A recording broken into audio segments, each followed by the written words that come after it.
I've been a pretty big fan of indie horror films lately. But sometimes there's movies that just feel like they were destined to be straight to DVD films, yet somehow I think this one managed to get into some theaters. None of my theaters, of course. So now I get to review Bleed.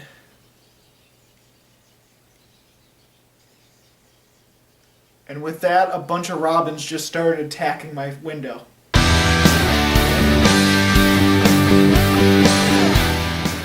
Bleed is quite the generic horror movie title, and I wish I could say that it's not very generic. Unfortunately, it is pretty generic with a few interesting ideas within it. This movie stars a couple that have just moved to the countryside, or more along the lines of the woods. The wife is expecting the birth of her first child as depicted in the poster. I think it's quite obvious what this movie is going for. But despite them being there for a few weeks or a few days, I can't remember the exact time frame. They say it in the movie. But they have a bit of a housewarming party, or they're having a surprise get-together because of the expected baby to come. I'm not sure the whole reasoning.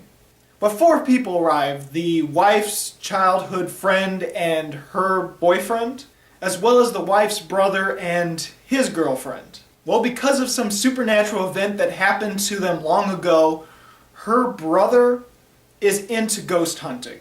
The childhood's boyfriend talks about this burnt down prison not far from there. How a very serious serial killer was there and died in the fire. Not wanting to miss this opportunity, the brother goes, "Hey, let's go ghost hunting and let's all go there."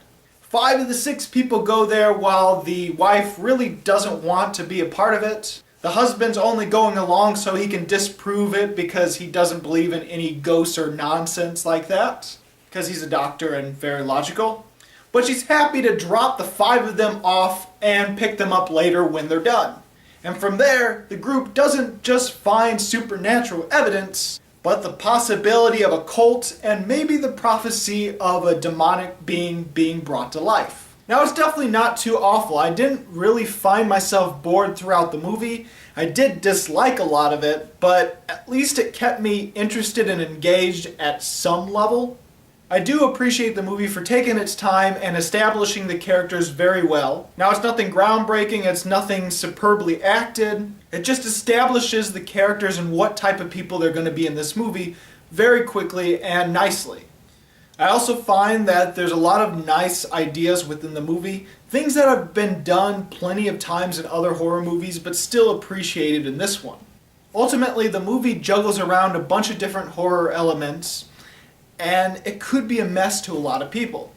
It tries to do supernatural elements with ghosts. There's also a cult involved, as well as creepy backwoods people. And as you'd expect from the poster, there is this prophecy of this devil-like creature being born from the unborn baby, or expected baby.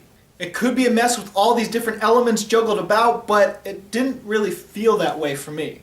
And once everyone gets to the abandoned prison, the pacing really picks up and it goes really fast.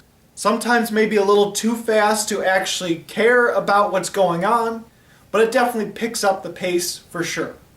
One of the major problems with this film, it's really not scary, or at least I didn't feel it was scary at all. Similar to Backtrack, it has a lot of the same generic jump scares that you've seen in so many other horror movies. A bunch of images, a bunch of scares that you've seen so many times, and it just looks really cheap in this movie.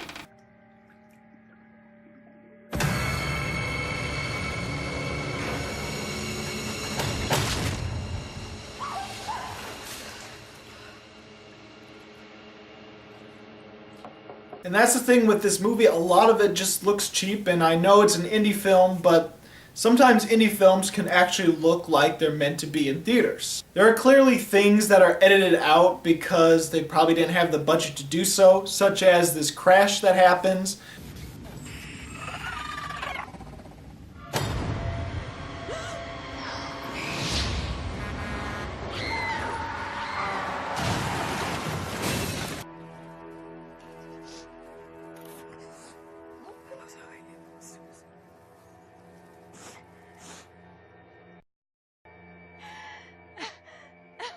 which really made me scratch in my head because I wasn't sure how the car flipped over.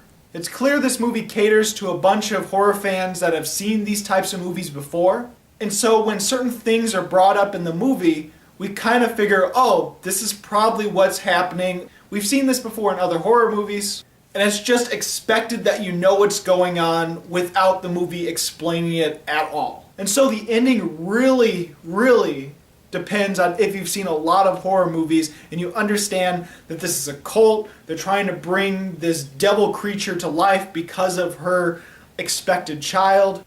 One of the things I found interesting in this movie is they have half of the characters naturally gifted in seeing dead people.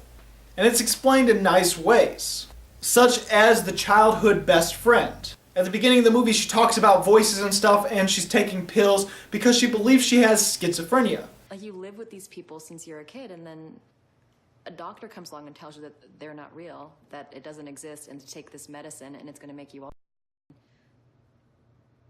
And then everyone's gone. I'm not gone. I'm not going anywhere. Matt's not going anywhere. Dave seems pretty real. I mean, that guy, wow, he seems really real. But if you really think about it, she's probably one of the people naturally gifted into seeing the dead people, into seeing ghosts. There's also a bunch of things in this movie that was meant to be scary, but I couldn't help but find myself laughing at. Like this scream that happens from one of the backwoods country characters.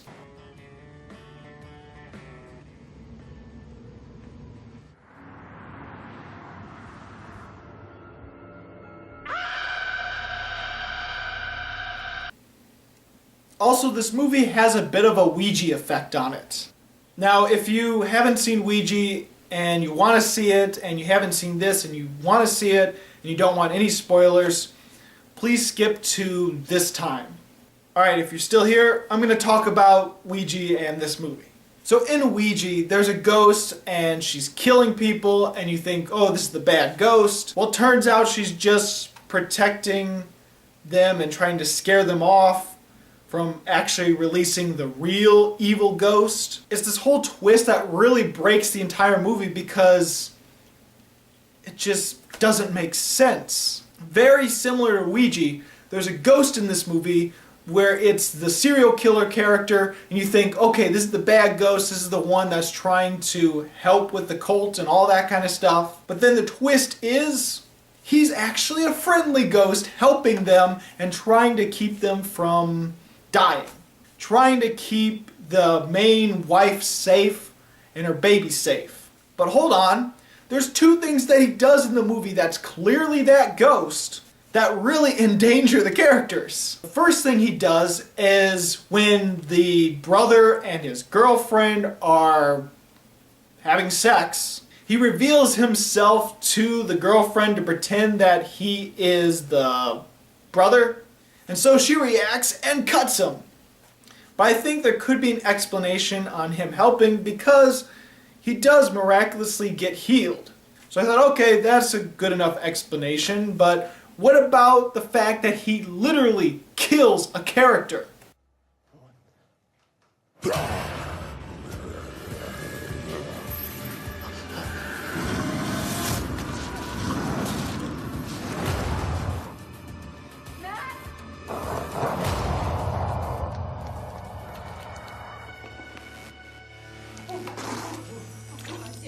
No reason for it, no explanation for it. He just kills him. This is supposed to be the friendly ghost that's helping them escape. I'm not buying that. So, a bit of Ouija effect. Anyway, this is a movie I don't really recommend, and even though I wasn't bored through it and it kept me engaged, I still really honestly didn't like it. And so it's not quite a 1 star for me, and it's not quite a 1.5. It's somewhere in between. But it's closer to 1, so I'm going to give Bleed 1 star. So, have you seen Bleed? What did you think about it? Go ahead and comment. And if you like this video and you want to see more, please check out my 2015 and 2016 movie reviews. And as always, this is Bruce Gifford, and this was Just My Opinion.